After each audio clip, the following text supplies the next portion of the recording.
Hey guys, how's it going? Hi, we're good, and you? I'm doing good. I'm a little bit messy and I apologize to all my viewers, okay? I just came out of the shower and my little poodle hair didn't dry all the way. So you're Oh, just gonna have to take me as is, okay? it's good. We're good. We'll take you any way we can. Thank you. All right. Well, you guys, um, I've had several readings with you, and your story really moved me and touched me in my heart. And every now and then I get these readings where I'm like, "Ooh, I wonder how they're doing."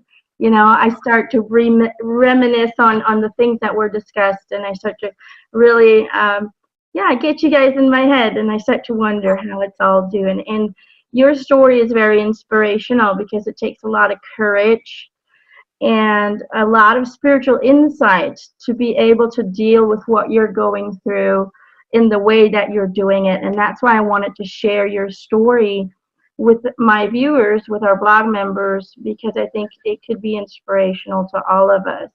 That life can be very hard. Yes, it can. But it can also be very rewarding, and it all depends on how you look at it, how you choose to perceive the reality around you. So thanks, guys, for sharing that with us. And I wanted to start with you, Sylvia, first of all. Tell me a little bit about you. Tell the viewers about you, about your story. How did your spiritual journey start? Well, my story in a nutshell, my first baby, Alex, was stillborn at first, full term. And it was something that I described, and I still feel is a completely devastating turn of events. You expect to come home with the baby. Instead, you come home and your baby is 6 feet under, and you have a crib, and the diapers were bought. And I mean, it's just is horrendous. It's a horrendous feeling. And 6 months later, I had a miscarriage at 8 weeks. I thought this was not going to happen for me. I'm not going to have children. I thought, I'm cursed. I mean, I thought everything, I failed and whatever. And then I got pregnant with Nikki, and I was just worried the whole time because I could not, normally women who have miscarriages, they feel safe after they pass a certain amount of weeks. But to me, there was no safe spot. My miscarriage was at 8 weeks, and then I lost it at term. So I didn't know how to feel. So I was worried the whole time. So he was born early because I refused to go full term. I didn't want to go to 40 weeks. I'll get to 38. That's the most I'm going to do, And so he was born at 37 and a half. And then he had EB. So it was like, really, it's like, I see, I felt like a failure for so many years because I felt I let me down, let myself down, I let my family down, I let my husband down, I let my children down. And then I came across this book called Many Lives, Many Masters. And it was suggested in a group I belonged to, an email group I belonged to at the time, said name a book that changed your life. And so the title intrigued me. They didn't say what the book was about. And so it talks about I'm sure you've read the book or whatever, but it was about the psychiatrist who completely didn't believe in the afterlife or anything. Mm-hmm. And then he comes across this patient who he puts in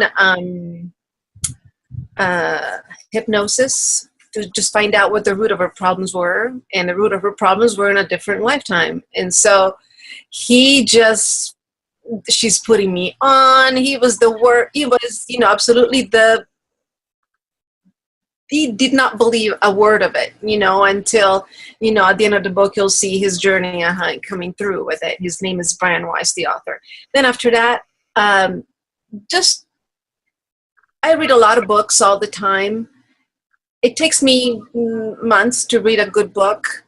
This book, Many Lives, Many Masters, took me 48 hours. I don't read books in 48 hours. I just could not put it down. And I felt that book completely changed my life. All of a sudden, all the questions about life were answered. I realized, hey, we chose this life. I'm not just unlucky and, you know, somebody's punishing me. No, I picked this life, right? And I think that helps Nikki to know that too. Like, hey, we picked this hardship to learn what, and to learn about love, to learn about patience, to learn about all kinds of things, and so that's basically in a nutshell my story, and that's how I came across. I not came across, but that's how I learned. That's What we're kind of how the spiritual awakening started for you. And I yeah, think a lot of people in their hearts and in their minds, they know that their reality and their lifetime is chosen by them, that they are responsible for it. But I think a lot of people want to not acknowledge that, and they want to really go into fear in the victim phase. This was done to me, there's something wrong with me. right. So yeah, realizing, I think, in just that one little thing, it opens up doors, is just by owning the fact that, hey, I chose this life for a reason. There is purpose behind everything I go through. Just that little concept alone opens millions of doors of understanding, remembering things, and really changing lives. That's what it does. It's about taking ownership of your own journey, and just finding acceptance and love in what that journey brings for you. And I think that makes the difference between um, enjoying your journey to whatever degree that might be for you, or really feeling miserable the whole journey through. So I think that's what that book did for you, was to really plant that little seed of, wait a minute, I'm not being punished, I'm punishing myself by being so negative about me, by taking on all the blame. This was me, something's wrong with me. So I'm glad your team guided you to that book, and I know Alex did for sure, because he's always in the mix, and he's sending his love right now to you. He's sending, I love you, Mama, I love you, brother. So he's smiling. He's got the greatest smile, just like Nikki. He's got the same smile. So we know that Alex is with you. You can feel him around you. You can feel that he's helping you guys. And that's also another thing I think that helped you is I remember talking to you for the first time, and when Alex came through, you kind of had this thing of, yeah, I know he's there. It's a knowing. It's something that you feel in your heart. It's something that you need to allow yourself to feel, that it's okay to feel they're still around. A lot of people, and I think especially with stillborns, you never really had that bond, that connection that you really wanted to experience. But, sometimes it does happen that stillborns don't come in with a spirit, but sometimes they do, and they just wanted to experience being inside the womb, having that connection with a mother on a spiritual, on an energetic level. And that's what Alex did for you, was to give that bond and to experience that for himself. And I think just for parents who are losing children at a very young age, sometimes only a few days after being born, or having a stillborn, understanding that spirit loves you just as much as if you would have spent a whole lifetime together. That love doesn't change. It is immortal. It is unconditional, and it is massive. So reaching out to them is always a good way of, I think, allowing your heart to send that love to a place.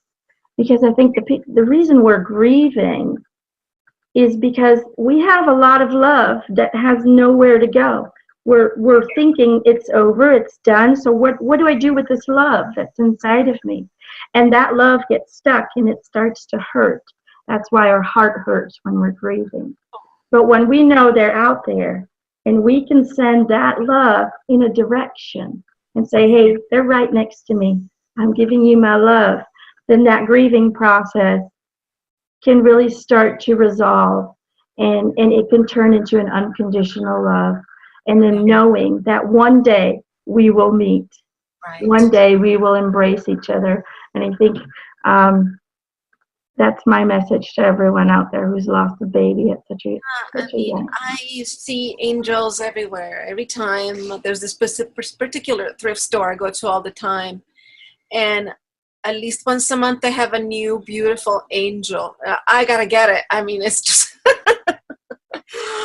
Alex is telling me to get it, and they're only like 99 cents or whatever, And it's I love it. I even have an angel tree with all my little angel ornaments, and I see 1111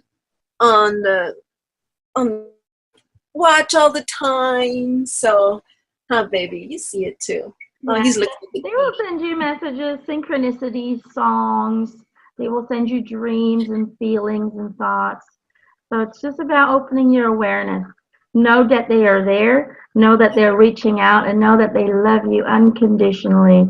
And once we send that out to the universe, you will receive those messages, because you will unblock yourself and basically allow the energy to flow in. And that's really what's going on. So tell me about Nikki's disease. So it's called EB, but what is it exactly? Okay, so it's called Epidermolysis bullosa. There's many forms of the Epidermolysis bullosa. He has the recessive dystrophic form. Now, RDEB, that's what we call it for short, because recessive dystrophic epidermolysis bullosa is a little bit of a mouthful. It's a mouthful. So RDEB is a genetic disorder that means both myself and his dad are carriers. So what it means when somebody's a carrier is that we both have a gene, say for the eyes. Well, in this case for the skin, right? So we both have two genes for the skin, one that we inherit from our mom and one we inherit from our dad. And one of the two is normally dominant, and that's what my skin is. I have my dad's skin 1,000%, and my dad had my grandma's skin 1,000%. I have my grandma's skin. So obviously my recessive gene is the one that's there's a problem with it, And recessive genes are normally always recessive. That's why they're called recessive. They always lie in the background. They never show up unless they have no choice. So in Nikki's case, Nikki inherited my bad gene for skin and his dad's bad gene for skin. So they had no choice. Two recessive genes, one of them has to become dominant, And so that's how EB showed up. Now, Nikki's case, Nikki's a very rare case in a sense that one of the skin genes is a genetic mutation. One of them is a deletion. That means the information is missing on how to make the collagen 7. So, but that's why it's so rare. Nikki is he has the generalized severe form of recessive dystrophic EB. There's only about a little over 100 cases in the United States. Wow. That's how rare it is, So, and so what that means is his skin is fragile.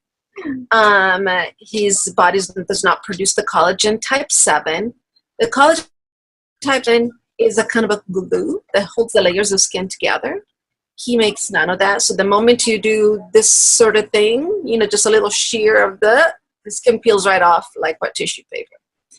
And so it leaves behind a second-degree burn-like wound. And so then we need to cover it, and because it's a deep wound, it needs moisture to heal properly.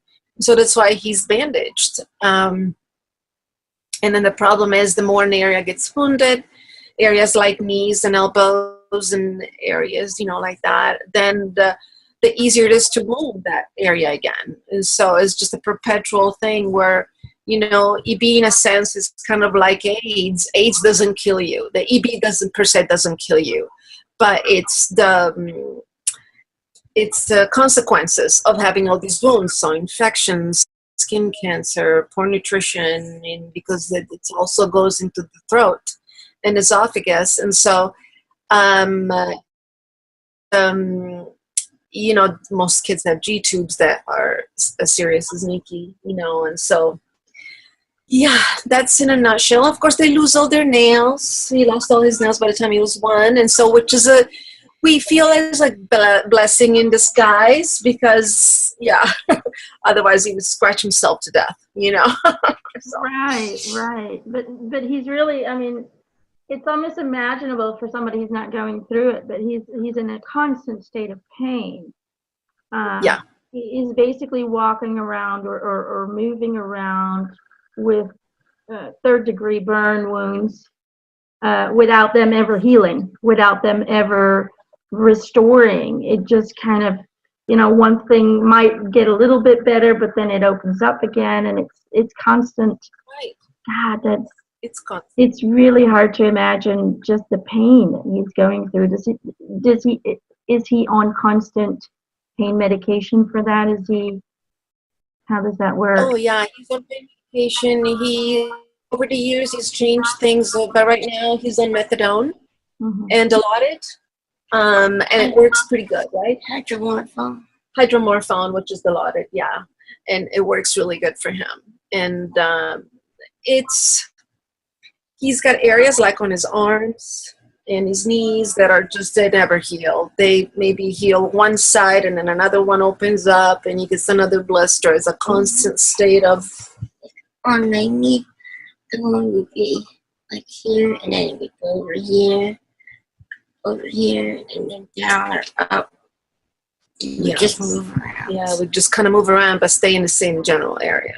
Yeah. Is there any research being done to this? Is there any progress in finding cures? Yeah, research is very slow. We were told when Nikki was born that, oh, the cure is 10 years away. So here we are, nearly 22 years later, you know. They have a lot of stuff going on. Now you have to think that the gene that causes EB was not found until 1993. Oh, okay. So they didn't even start looking into the ways of curing it until the late 90s. Of course, Nikki was already born by then. They've done many things. They do bone marrow transplants, which work on some patients and not so much on others. There's creams. They're trying to do stem cell research. They're doing genetic... There's so many weird things going on. I don't even understand a lot of them. There's different things that you can put in a wound that makes it heal better, but they don't take away the condition per se, right? But then there's there's the gene therapy stuff. There's so many things. You know what Nikki wants, what he would prefer, and I hope it's coming soon. Fingers crossed, right? Fingers crossed. Okay. Is where they take maybe a biopsy just to figure out what it is that his particular genetic DNA makeup, fix it, somehow make it so that they put his body. And this would be something that would cure him. I mean, that would just either take away or take most of it away for a period of time. A few weeks, so maybe a few months at best, and then he has to do another infusion.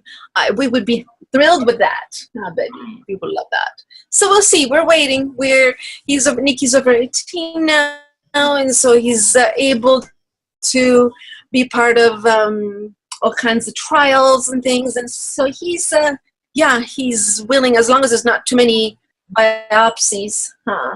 As long as not too many biopsies and blood work and needles, and then he's willing to go for it and try it and be a pioneer for EB research. So, well, Eric is just whispering in my ear that there will be progress in regards of stem cell research, and they're going to be able to program cells to do specific things in the future. So they're going to literally be able to tell these cells, this is what you're supposed to be doing. That's where the future is headed, and that will definitely help in restoring skin function and so on and so forth. And in you know, a timeline. yeah, basically in recreating what you said, the things that keep the skin together, the glue that keeps it together. But unfortunately, it feels like this is still a few years from now. This is a slow process because it's almost like certain companies, or he's just saying certain authorities are kind of boycotting it because stem cells, would be able to heal a lot of things, and they would lose a lot of money if a lot of stuff was being healed. So it looks like there's some boycotting going on, but over time that will break through and that will be stopped, and solutions will come. Okay, so hang in there, guys. And I think if we can help in any way to kind of stimulate the research. So, we'll talk about that at the end of the show, what we can do to help and to stimulate all of that and to maybe donate. But tell me, how does your family, because you have another son who's healthy. Yeah. Right? You have a brother who's healthy. How does the whole family cope with Nikki's care? Because it must be very energy draining. It must be very tiring, to take care of him, and it must be very frustrating for Nikki that he can't just go out and do what other people do. Do what other young adults do. It must be very frustrating. How does your family deal with that? Well, Nikki was born after. Connor was born after Nikki. And so to him, that's normal to have a brother like this. To him, he's had it all his life.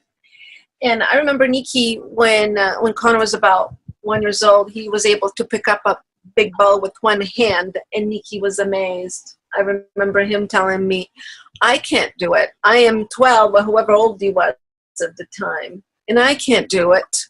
And he's 1 and can't do it,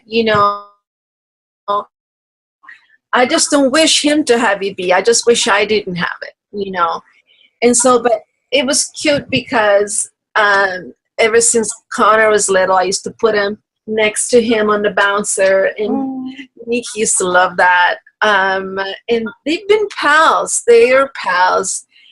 Connor became his little slave, go get me water, go get me this, go get me that. And now that, Connor's almost 15, he'll be 15 in September. He's, he's becoming his own man. He's going through puberty. He's discovered girls and, but he still finds time to sit by Nikki and they play together. They have an amazing bond. They have an amazing bond. He wishes he had a normal brother, Connor, that he could play with and play basketball or whatever, but that doesn't diminish their relationship. They have their own little language going on. Sometimes I'm like, they even insult each other and they're laughing and I'm like, I'm horrified. What? Yeah, he's laughing. Well, I think now my family. I met Connor, and he's so loving towards him, and he's so acceptant of, hey, this is how it is, and we're going to deal with it. It's not a big deal. And I think that's amazing, especially in his puberty kind of stage, when they get all rebellious. He still has that, that love in his heart, and that just, it's 100% pure acceptance and unconditional love for his brother. And just the fact that, hey, this is how it is, and we're going to make the best of it, and we're going to keep going, and we're going to keep searching for answers and improvements. And I think your family, despite the financial struggles, because I'm pretty sure this is financially, not an easy thing to go through, and then the energy and everything that's being put in it. I know it can be draining, but you guys have embraced this journey with so much love and acceptance that it's like, you know what, we're taking it one day at a time.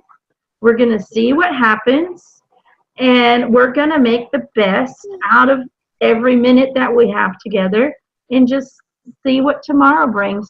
We'll just see that tomorrow. So I think that's what makes you guys strong as a family, is that everybody's on the same page. You know, I think that's the glue that holds you guys together. Okay. All right. So Nikki, tell me about your day today. Like, how does a day for you look like? You get up in the morning.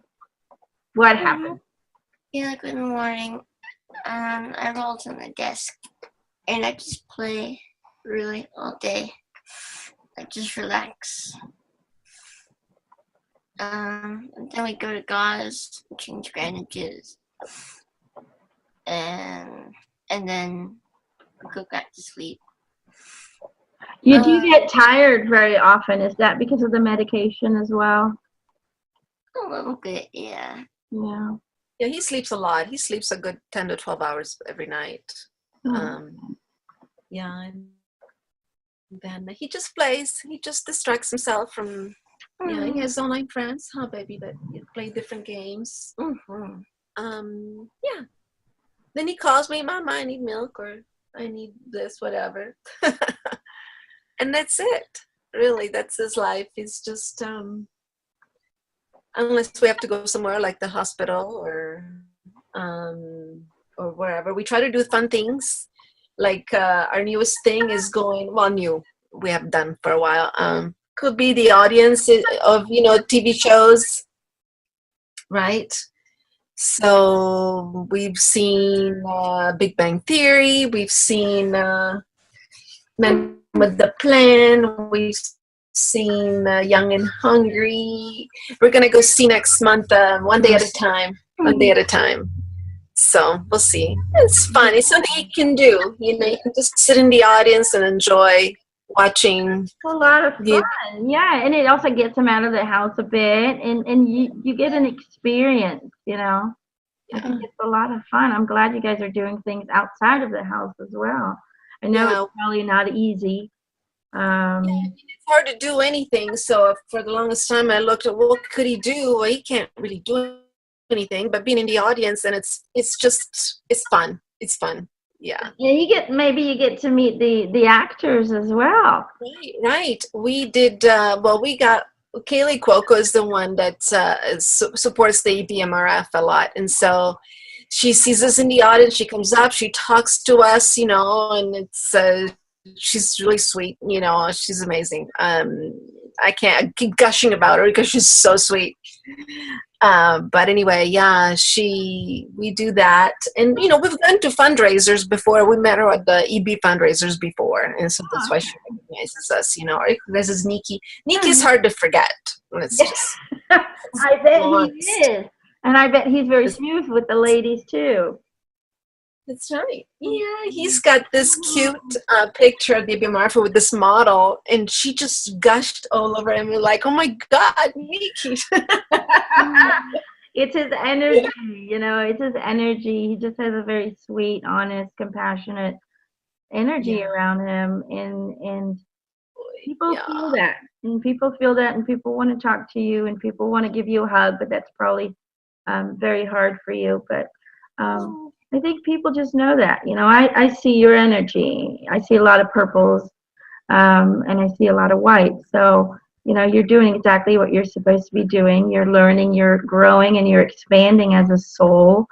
And you're an inspiration to other people who also have the illness, because, sometimes people want to interview you and share your story and your journey. So, in a way, you're here to be a little bit the face of what it's like and what it looks like, So how do you see your own journey? Let me rephrase it. What do you think you're here to learn in this lifetime? I think I'm here to learn to just have peace of mind and to learn to depend on others more. Right. It's about finding acceptance in your journey, and it's about um, allowing others to help you and not getting frustrated about that. Because I think there are a lot of people out there who are physically not able of doing a lot of things, but they also get frustrated because they need the help. I think what you're saying is correct. Finding peace that, hey, I need help. It's just part of my journey.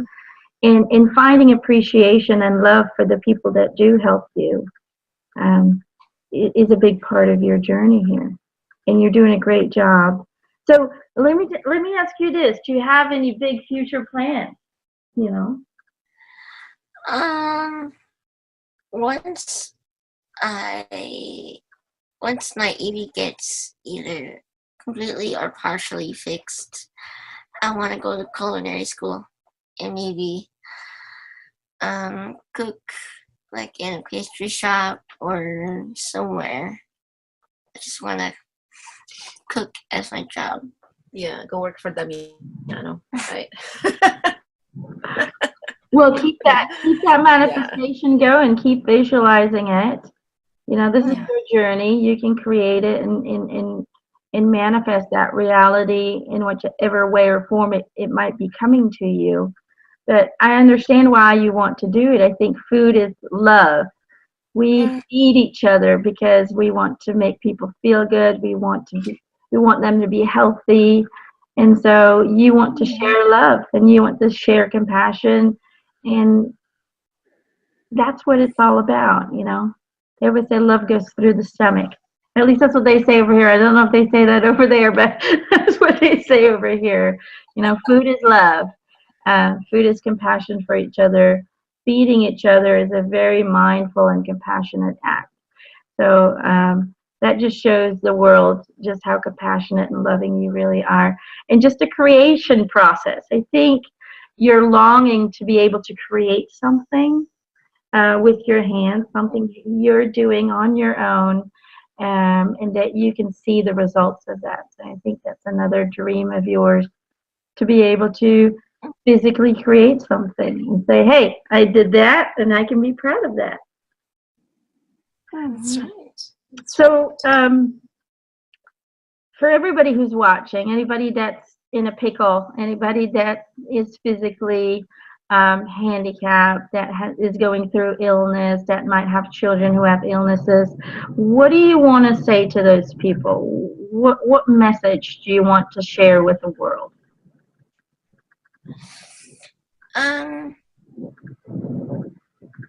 Just try and relax as much as you can.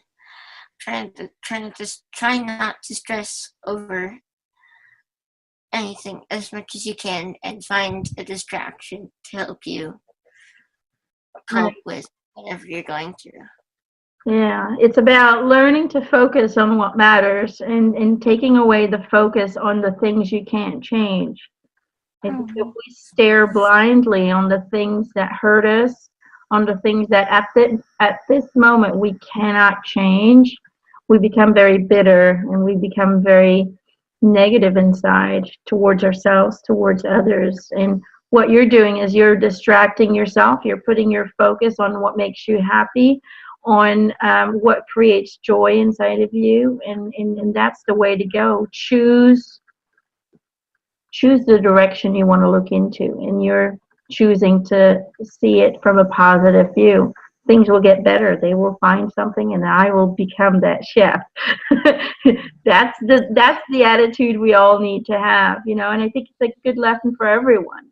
We're always so focused on what we're lacking, on what we don't have, on what makes us unhappy. And if we would just switch and focus on what we do have, because we all have a lot more than we think we do, and just focus on what direction you want to go into, what do you want to create for yourself, where do you want to go, what do you want to experience. Put your focus on that, and your life and your future will be created by manifesting exactly that. So good message, Nikki. Good job.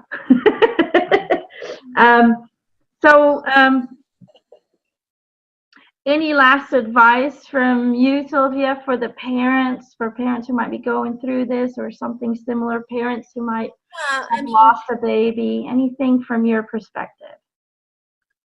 I mean, I think the main thing that a lot of people I noticed try to do is refuse to grieve, whether it's grieving over a lost baby or grieving over an unhealthy baby. You need to grieve. It's a healthy thing. If you suppress the grieving, then it's gonna come out in some other way. I was doing some research on some of my great grandmothers or great aunts, actually, who at the time they had a ton of children and they lost a ton of children. And it's amazing to me how much they pushed the grief aside, because they had a house full of children and they had to take care of them, and so they would grieve. And so it would come up in generations. The children would absorb that grief that was not expressed, So I think, and then acceptance, it takes a while. It takes a lot of work. It's not an easy thing, but allowing yourself to grieve and then accept it and just for what it is. It doesn't mean you can't have hope. Those are not two mutually exclusive things. I mean, I was told that you need to give away this silly notion of a cure and just accept your child. I'm like, I accepted my child and I still have hope. That doesn't mean one cannot have the other, That's basically the message. Grieving is a natural process, and allowing it to happen, allowing that energy to be released from your body is necessary to move forward. And the thing is, I think the trick is not to get stuck in the grief, because some people will grieve for the rest of their life and never release it because they're afraid that if they stop grieving, that means that they're kind of letting the deceased person down. They're no longer hurting because they're gone. And if there's one thing that I've experienced from all my readings, they don't want you to be sad. They want you to feel it, experience it, and then rise above it. They want you to continue your journey, and to find happiness again, and to move on and to move forward. So there's not one spirit I ever talked to that said, be miserable, stay in there. But it is a natural process, and we do need to experience it. We come down here, and if something like that happens, there's purpose behind that experience. There is meaning behind that loss, and that is to grow and experience it, feel it, letting it go, and moving forward. It's a whole process that really expands everything within you. So it also it helps you to know yourself.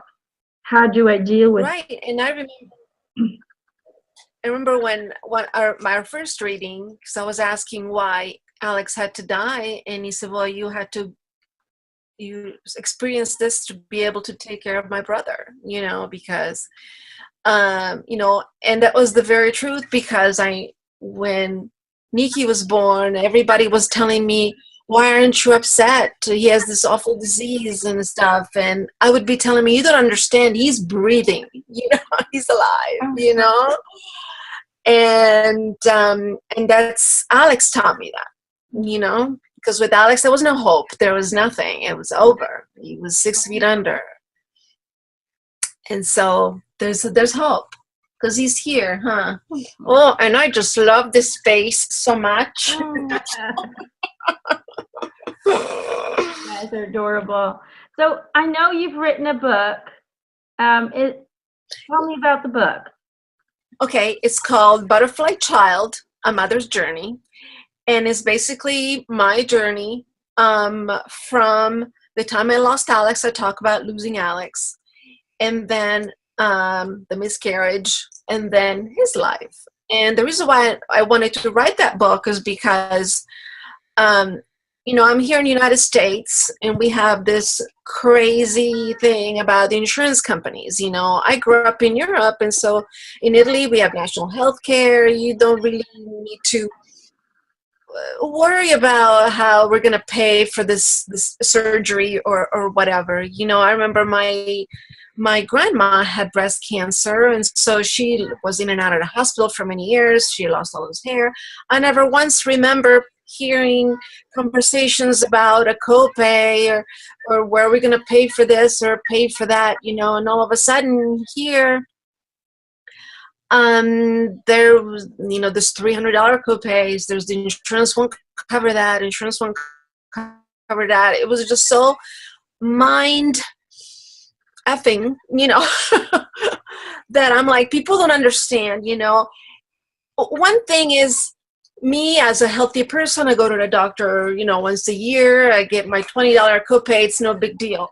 But when you have a child with a chronic illness, you're in a hospital all the time. You need things that are not covered. Insurance would not cover the bandages for Nikki. They said there was not a covered benefit. And so we had to go buy them, and that's why we ended up in bankruptcy. We had to, when he was little, he was on physical therapy. He was on physical therapy twice a week. And that's $35 copay each time. So you can imagine. Plus he had regular doctors. He had a dermatologist. He had, I mean, it was just insane. It was just insane. And so that's how I ended up with the first bankruptcy. And I wanted people to understand, this is not cool, man. We're going through hell. And you're giving us this, you know, you're throwing us in this. And I also noticed I wanted to explain the difference of having a kid with EB in the United States or anywhere else, but also show the kindness that people gave us. I mean, it like a whole encompassing things. What I learned from people, from situations, from him, from his brother, you know, I try to put in there everything that I learned, everything that we went through, just to give a complete assessment of this whole situation. And it's not over, you know. I don't plan it to be over. I plan to write more books. The next book I want to write is about me asking him questions about all kinds of things, because the book Butterfly Child is about my experience. Right. And people ask him, how about a book from his perspective? Well, he doesn't like to write, let's face it, you know.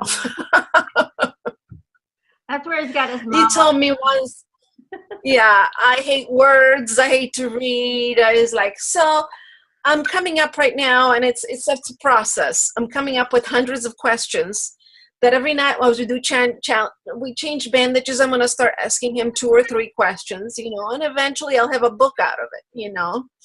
And then, of course, we'll continue his story and continue life lessons, continue everything. So, but that's what the book is about.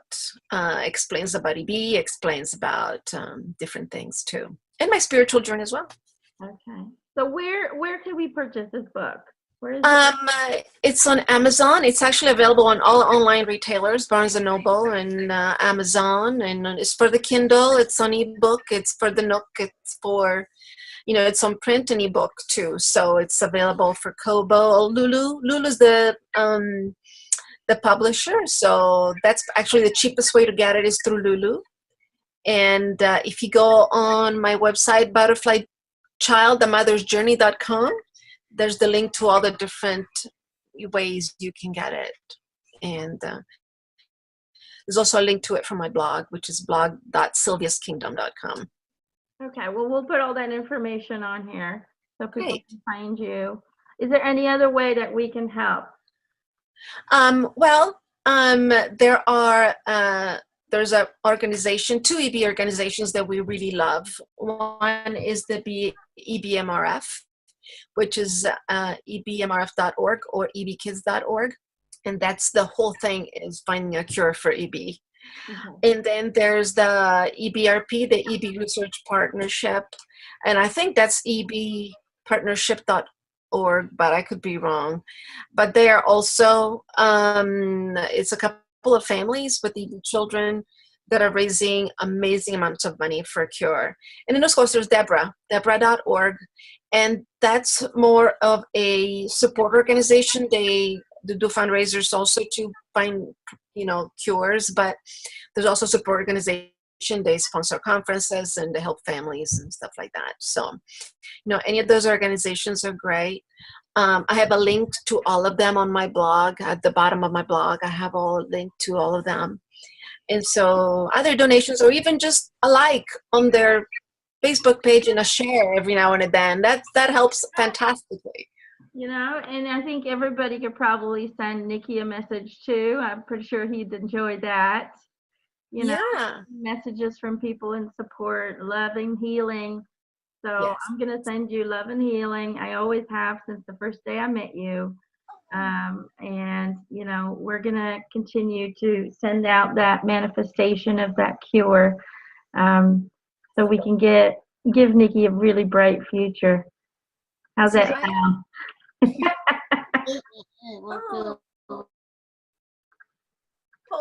Maybe he's got a little lash going on in there sometimes. Oh, sorry, sweetheart. Well, we're going to let you go. All right. Eric is saying, we love you. Eric. Alex is sending you kisses and big hugs. He says, I'll see you later, Mom.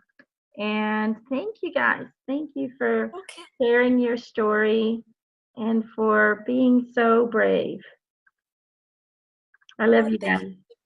Thank you. Bye, guys.